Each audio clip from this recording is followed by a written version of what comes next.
노후 파산 3년 전 이미 신호는 있었다. 카드 돌려막기 생활비 500만 원 고정에서 시작된 이야기.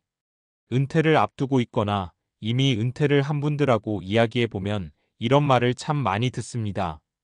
나는 설마 노후에 파산까지 가겠어?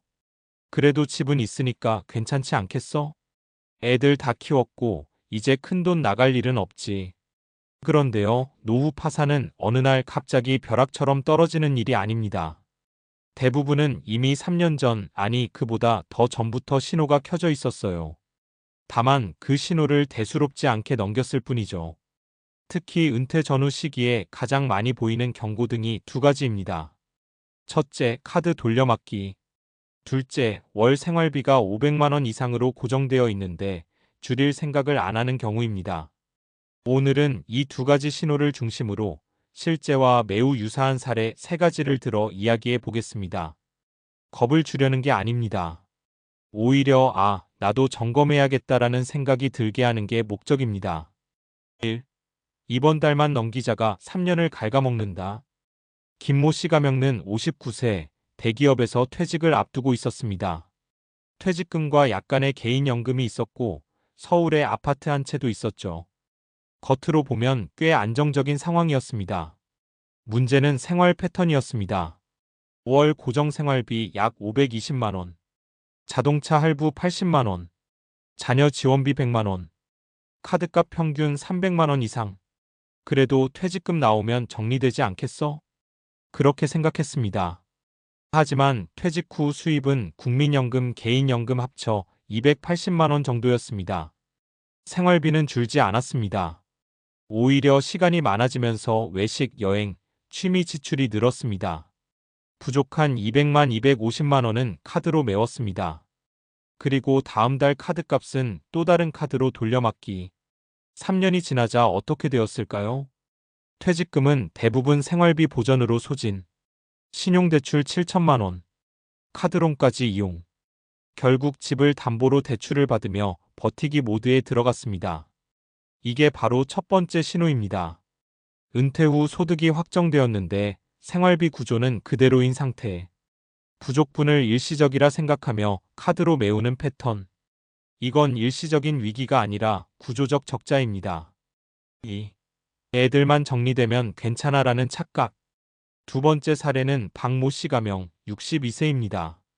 이미 은퇴한 지 2년이 된 상태였죠. 이분의 문제는 자녀 지원이었습니다. 월 생활비 450만 원, 자녀 생활비 및 결혼자금 적립 120만 원, 보험료 90만 원, 합치면 이미 600만 원에 가까운 고정 지출이었습니다. 수입은요? 연금과 임대 수익을 합쳐 약 380만 원, 매달 200만 원 이상 적자가 났습니다. 애 결혼만 시키면 괜찮아. 이번 전세 보증금만 도와주면 끝이야. 하지만 자녀 지원은 한 번 시작하면 잘 끊기지 않습니다. 게다가 자녀 세대도 경제적으로 빠듯한 시대라 부모가 계속 버팀목이 되기 쉽습니다. 결국 박 씨는 퇴직금으로 마련했던 투자 자금을 하나둘 깨기 시작했습니다. 3년 후 자산은 절반 가까이 줄어 있었습니다. 이 사례에서 보이는 신호는 이겁니다. 은퇴 후에도 부모 역할을 재정적으로 계속 확장하는 것. 자신의 노후 현금 흐름보다 자녀 지출이 우선이 되는 구조. 노후 파산은 사치 때문에만 오는 게 아닙니다. 책임감 때문에 오기도 합니다. 3. 나는 자산이 많아라는 착각. 세 번째 사례는 이모 씨 가명 65세입니다. 이분은 부동산 자산이 15억 원 이상 있었습니다. 겉으로 보면 걱정 없는 은퇴자였죠. 그런데 현금 흐름은 달랐습니다.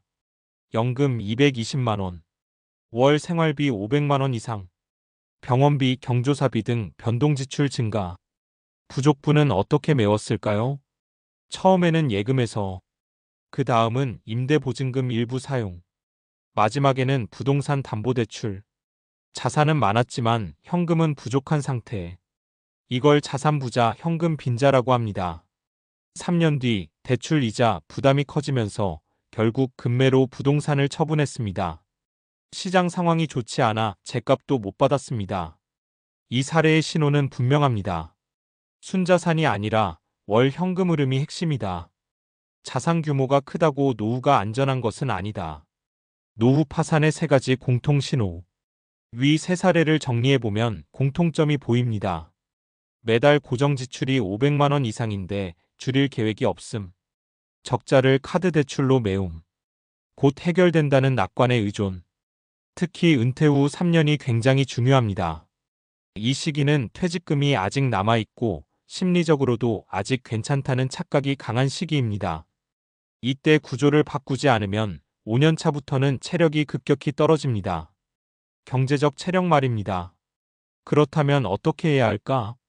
겁만 주고 끝내면 의미가 없겠죠.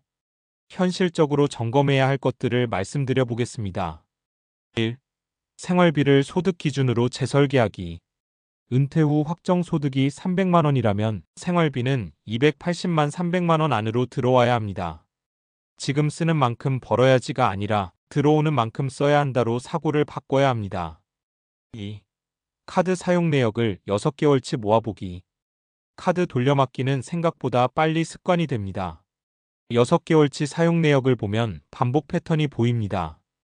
줄일 수 있는 고정 구독, 불필요한 보험, 체면 소비, 습관적 외식, 이걸 정리하는 것만으로도 월 50만 100만 원은 줄어드는 경우가 많습니다. 3. 자녀 지원은 기간과 한도를 정하기. 도와준다가 아니라 언제까지, 얼마까지를 명확히 정해야 합니다. 노후 자금은 다시 벌 기회가 거의 없습니다. 자녀는 아직 시간이 있지만 부모는 시간이 없습니다. 이건 냉정함이 아니라 지속 가능성의 문제입니다. 은퇴는 끝이 아니라 두 번째 재무 설계의 시작. 은퇴를 하면 자유로울 줄 알았습니다. 하지만 준비가 안 된 은퇴는 불안으로 가득 찹니다. 노후 파산은 특별한 사람에게만 오는 일이 아닙니다. 평범하고 성실하게 살아온 사람에게 더 자주 옵니다. 왜냐하면 설마 내가? 라고 생각하기 때문입니다. 혹시 지금 카드값이 매달 버겁다. 생활비가 줄어들 생각을 하지 않는다. 자산은 있는데 현금이 부족하다. 이 중 하나라도 해당된다면 아직 늦지 않았습니다. 노후 파산 3년 전 이미 신호는 있었다는 말은 다르게 말하면 3년 전에만 알아차려도 충분히 막을 수 있었다는 뜻이기도 합니다. 은퇴는 소비의 연장이 아니라 구조를 바꾸는 시기입니다. 오늘 저녁 통장과 카드 내역을 한 번만 조용히 펼쳐보세요. 미래의 나를 지키는 일은 아주 현실적인 숫자에서부터 시작됩니다. 앞에서 우리는 노후 파산의 신호를 이야기했습니다. 카드 돌려막기, 월 500만 원 고정 지출, 곧 괜찮아질 거야 라는 낙관. 그렇다면 다음 질문이 자연스럽게 이어집니다. 왜 우리는 그 신호를 보고도 행동하지 못할까? 이건 단순히 돈 계산의 문제가 아니라 심리와 뇌의 문제이기도 합니다. 이번에는 조금 더 깊이 들어가 보겠습니다. 은퇴 후 재정이 무너지는 과정에는 분명한 심리적 과학적 메커니즘이 있습니다. 1. 인간의 뇌는 미래의 나를 남처럼 취급한다. 행동경제학에서는 이런 개념이 있습니다. 현재 편향 프레전트 바이어스이라고 하죠. 사람은 지금의 만족을 미래의 안정보다 더 크게 평가합니다. 예를 들어 오늘 10만 원을 쓰는 즐거움은 10년 뒤 10만 원이 부족해질 위험보다 훨씬 크게 느껴집니다. 뇌과학 연구에 따르면 우리가 미래의 나를 떠올릴 때 활성화되는 뇌 영역은 타인을 떠올릴 때와 거의 비슷합니다. 쉽게 말해 이런 겁니다. 은퇴 후에 나는 지금의 나랑 다른 사람 같아. 그래서 지금은 이번 달만 넘기자. 조금만 더 쓰고 나중에 줄이지 뭐. 이렇게 행동하게 됩니다. 하지만 은퇴 이후에는 시간이 지날수록 소득은 고정되고 지출은 증가하는 경향이 있습니다. 특히 의료비는 나이가 들수록 기하급수적으로 늘어납니다. 현재의 편안함을 위해 구조를 바꾸지 않으면 미래의 내가 그 부담을 고스란히 떠안게 됩니다. 2. 소득이 줄어들면 소비도 자동으로 줄어들까? 아니다. 많은 분들이 이렇게 생각합니다. 은퇴하면 활동이 줄어드니까 돈도 덜 쓰겠지. 하지만 실제 연구 결과는 조금 다릅니다. 은퇴 직후 35년 동안은 오히려 소비가 유지되거나 증가하는 경향이 있습니다. 이걸 은퇴 초기 소비 유지 현상이라고 합니다. 이유는 세 가지입니다. 시간이 많아진다. 외식 여행 취미 증가. 보상 심리 그동안 고생했으니까. 사회적 관계 유지 비용 증가 경조사, 모임, 선물. 소득은 줄었는데 소비 습관은 그대로입니다. 그 차이를 메우는 게 바로 카드와 대출이죠. 이건 의지의 문제가 아니라 습관과 기준점 앵커링 효과의 문제입니다. 사람은 오랫동안 유지한 소비 수준을 기준으로 인식합니다. 월 500만 원이 10년간 일상이었다면 300만 원으로 줄이는 건 심리적으로 가난해진 느낌을 줍니다. 그래서 구조조정을 미룹니다. 3. 스트레스는 판단력을 떨어뜨린다. 재정 압박이 시작되면 스트레스가 생깁니다. 그리고 스트레스는 전전두엽 기능을 약화시킵니다. 전전두엽은 계획, 통제, 장기 판단을 담당하는 영역입니다. 스트레스가 높아지면 사람은 단기 해결책을 선호하고 위험을 과소평가하며 충동적 선택을 더 자주 합니다. 그래서 이런 일이 벌어집니다. 이번 달은 카드론으로 막고 다음 달에 생각하자. 이 투자 한 번만 잘 되면 해결돼. 이게 반복되면 구조적 위기로 넘어갑니다. 재정 위기는 단순한 숫자의 문제가 아니라 인지 기능이 약화되는 과정과 맞물려 있습니다. 4. 노후에는 수익률보다 지속 가능성이 중요하다. 젊을 때는 수익률이 중요합니다. 시간이 있기 때문이죠. 하지만 은퇴 이후에는 상황이 다릅니다. 이 시기에는 원금 손실 회복 시간이 부족하고 현금 흐름이 끊기면 바로 생활이 흔들립니다. 재무학에서는 이를 수익률 위험 시퀀스 오브 리턴즈 리스크이라고 합니다. 은퇴 직후 몇 년간 시장이 나쁘면 같은 평균 수익률이라도 자산 고갈 속도가 훨씬 빨라집니다. 그래서 은퇴 후 35년이 특히 중요합니다. 이 시기에 과도한 소비, 무리한 투자, 현금 흐름 무시, 이 세 가지가 겹치면 회복이 매우 어렵습니다. 5. 그래서 무엇을 바꿔야 할까? 이제 방향이 보입니다. 자산이 얼마냐가 아니라 몇 년 버티느냐로 계산하기. 예를 들어 연금 월 300만 원, 생활비 450만 원, 이면 매달 150만 원이 빠져나갑니다.